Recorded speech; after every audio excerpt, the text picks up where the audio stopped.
Grade daw siya from Casio. Ah, talaga? Small upgrade. May bahay pa kayo. Meron pa naman. NMAX mo, nandiyan pa. Andiyan pa naman. Kotse mo, nandiyan pa. Andiyan ba rin? Parang pag bumili ka niyan, dating nakamontero ngayon, nakamiyo na. Ito, sasabihin ko sa inyo naman. Ito, yan. Oh, ito.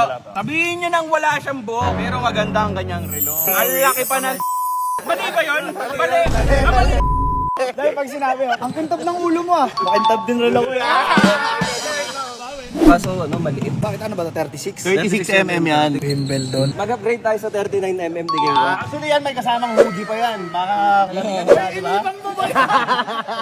Ito boy, pasok sa akin to eh. Oh, huddle muna kami ah. Hadel, go. Hadel muna kayo, hadel muna kayo. Okay, usapan nyo ah. Hindi na Adel. In 3, 2, 1. Grabe agad nyo, pauwi ah. Ayan na. Ano brother, ano napusuan mo? Complete ba to? Complete set yan. Box papers lahat. Pagtanto mo na ba ang pinag-usapan? Ano napili mo? Ayan talaga. 549,000 pesos. Awad ka, simulan mo muna sa 20 mil. Go. Ang laki na simulan.